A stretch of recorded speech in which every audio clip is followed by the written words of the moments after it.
What is your favorite polyomino game? Yes, that's a big word, and I only know that thanks to Jordan Schoenberger, but polyominoes are those Tetris pieces, right?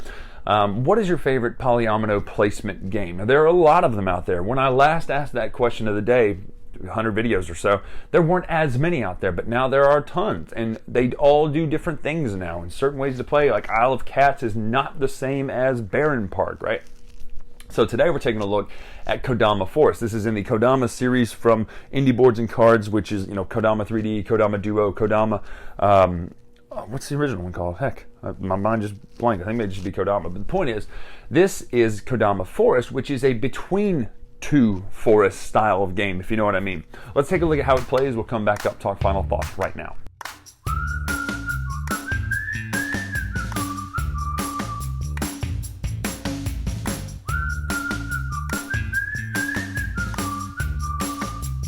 Yeah, so this is Kodama Forest set up here, in which you are technically playing between two forests here. It has that between two cities feel in which you have tiles and you're going to play them. You have 3 to choose from. You're going to pick 1 and 1 to play. You're going to place 1 to your right, 1 to your left. The good news is you're working with the person playing on the other side of that. You're working with the person playing on the other side of that. So 2 people are building this one and 2 people are building this one all the way around the table. You're just going to place your tiles out. The goal of the game is to have the fewest points at the end of the game. And the way that works is you're going to be placing your tiles to cover up these spaces. You can never cover up the Kodamas on there. But let's just say we place here, and then the other player comes up and places here, at which point we will then get a butterfly space because we've made a flower. So you put the butterfly space out here and y'all get to benefit from that as well. All the 5s and 10s are obviously going to be negative points at the end of the game, so you want to avoid that. You'll then draw back 2 more tiles and you'll rinse and repeat until the board is completely covered, or until all the 5s and 10s on one board are covered. Then you score. Person with the fewest points scores. This also works with the bamboo. Let's get a couple more tiles out here so you can kind of see the bamboo and stuff. So bamboo hits, do the same thing. You get a panda bear, and these are giant 4-square spaces, so they take up a lot of room, which is nice. Same with the ponds. Once you have a pond out here, and obviously you're trying to avoid covering up spaces that you could use the benefit for, so sometimes it's a little difficult to try to find exactly how to fit one. In fact, I'm struggling right now. Here we go. So let's just say we had put this. No, wow, this is ridiculously difficult. Okay, here it is. Here it is. Here we are. So there, we've now got a pond. So then I can put the frog out here and score that. You keep doing this until one board has no 5s or 10s left. Again, the person with the fewest points wins the game. It is very simple. It's very easy to teach. You notice that the teach and overview of this game is literally only about 2.5 minutes long. But that's it. It's a simple between game in which you're making choices between the polyominoes. So, Kodama Forest from Indie Boards and Cards. First and foremost, the game's pretty. I like the way it looks top down. You're looking at this cute little forest, and you got the little cute Kodamas out there, and you're building this thing, right? But I also like the fact that you have that constant choice of playing between 2 places.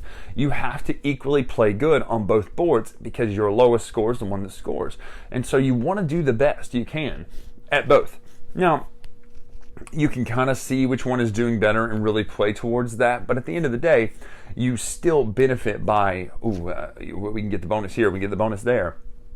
All those sorts of things are available to you. So let's talk how it plays. First of all, you saw how to play. You picked the 2 and you put it out there. My one gripe production-wise is the card stock is a little thinner on the actual pieces than I would like. I'd like just a little thicker, and I get that. I mean, heck, with the way cost is and everything right now, I totally get it, understand it, but it feels a little thin in my hand when I'm holding these pieces. I don't think they'll break or bend or anything like that, but they're a millimeter or 2 thinner than other polyomino games is the only thing.